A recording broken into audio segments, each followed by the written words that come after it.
of Middle Eastern and European Languages and Cultures at Trinity College Dublin. And today I'll be presenting the research behind and the findings of my dissertation project, which was an analysis of the socioeconomic impacts of World Bank programs in Tunisia, with a view to exploring youth unemployment in post-Arab Spring Tunisia. So there were a few aims behind my research. First of all, I wanted to know, can the World Bank help the Tunisian government post-Tunisian revolution to forge a new social contract with its citizens predicated upon providing socio-economic rights?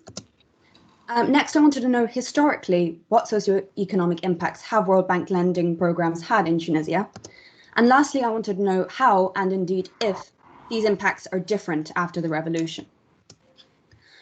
So first of all, it's interesting to note how socioeconomic conditions, which is my study, and the Arab Spring linked. Well, really the story of the Arab Spring is a story of socioeconomic marginalization. This was epitomized by the man you see on your right, Mohamed Bouazizi. He was a marginalized fruit seller in a small town in Tunisia, and one day, out of frustration at his marginalization, he committed suicide by self-immolation in a public square. This poignant and symbolic act really resonated throughout the region because people saw in his act of desperation their own socioeconomic marginalization, and this led to a wave of anti-government protests known as the Arab Spring. In the wake of the Arab Spring, Tunisia has been the only country to undergo a democratic transition, and this has really made Tunisia a beacon of hope throughout the region because they have seen the democratic process that can emerge from popular protest. However, it has also shown that democratic transitions don't necessarily lead to positive socioeconomic indicators, with poverty and unemployment, especially youth unemployment, both on the rise after the Arab Spring. So this shows that the new government has failed to forge a social contract with its citizens, and a failure to do so could threaten further protests or instability. So what I'm asking is, can the World Bank play a role in helping the Tunisian government to forge this social contract? Well, first of all, we need to note what the World Bank is and what is their significance. So they carry out projects in the developing world relating to alleviating crises, such as the wake of big anti-government protests, and it also helps governments to switch their economic models from more socialist style to more neoliberal sort of market-oriented economies. And the way that World Bank lending works is that it gives recipient governments funding to carry out projects, but on the condition that the recipient government introduces structural adjustments or reforms to its economic structure.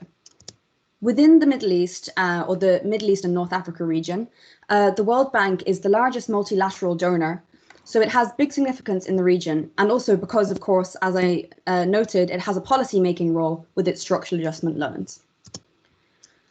The history of Tunisia and the World Bank mostly begins in the 1980s after the oil glut of the mid-1980s caused a financial crisis within the Middle East, which was obviously highly reliant on oil.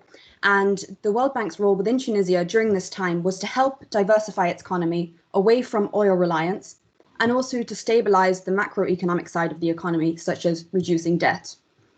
The significance of this history is that World Bank loans in Tunisia and in other recipient countries have consistently centered on the adoption of neoliberal economic reforms.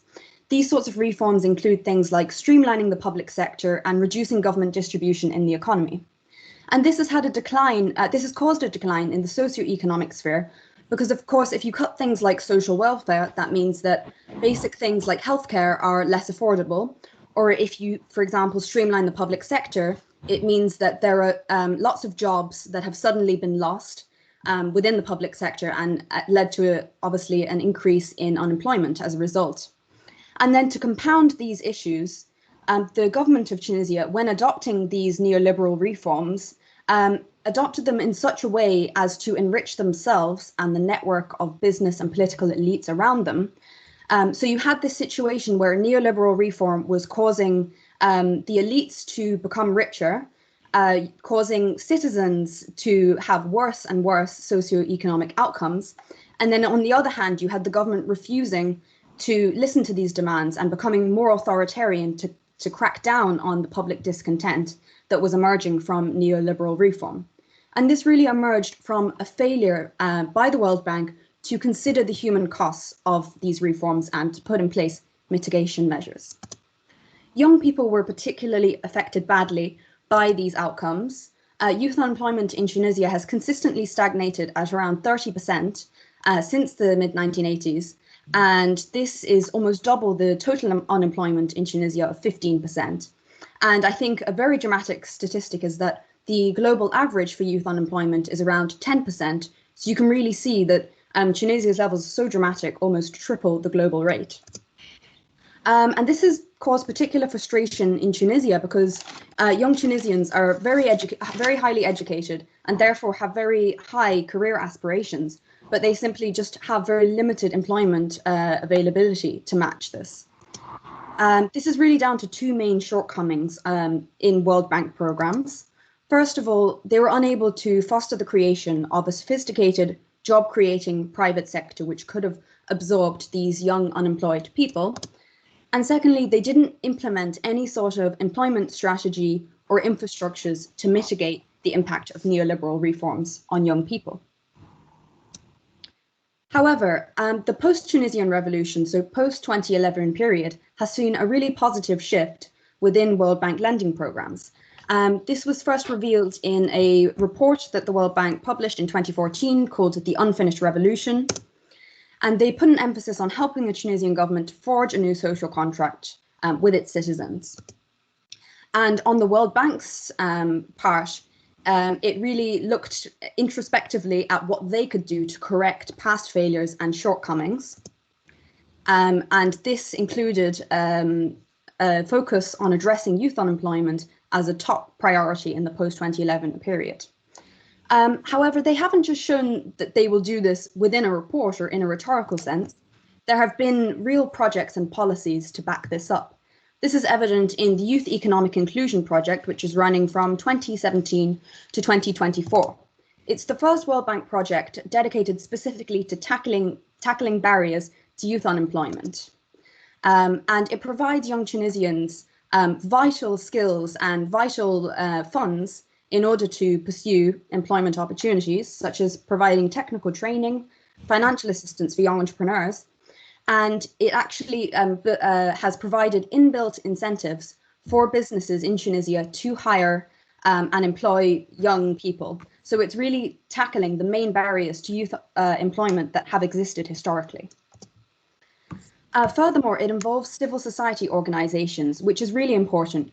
Civil society organizations are community-based, so they really understand the constraints that people face to employment, and they have the civil society is very vibrant in Tunisia and played a vital role in their democratic transition.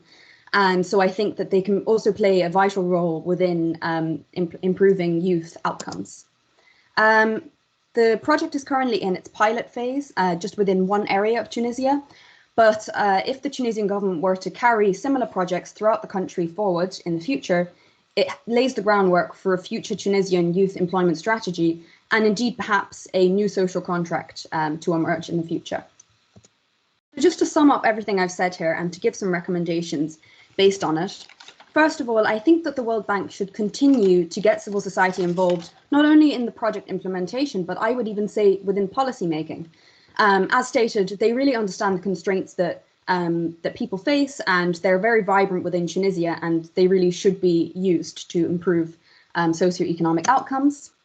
I think that youth unemployment should continue to be seen as a serious issue that lies at the heart of poverty and Islamic extremism, and understanding that the best way to tackle things like poverty is to give people meaningful employment. I think that job creation is very important going forward. The Youth Economic Inclusion Project has shown how this can be done by providing incentives for businesses to hire young people. But I think as well, the Tunisian government should be encouraged to invest in sectors with a high job creation potential, and not only that, but jobs with a high skill and a high education requirement. And lastly, I think that the World Bank should continue helping Tunisia's social services to become more effective and to have a youth strategy going forward, but to be able to do this in a sustainable way, independent of the World Bank. And just a final note, just to give my conclusion, 10 years after the Arab Spring, it's a pertinent opportunity to look at the socio-economic impacts of the movement. Tunisia shows that democratic transition alone is not enough to affect socio-economic outcomes. And World Bank programs have also shown that historically they have not been able to get to the heart of socio-economic problems. However, the post-2011 period has shown a promising shift in World Bank programs to tackling their shortcomings and to really improving socioeconomic outcomes. Thank you very much for listening, and I'll take any questions.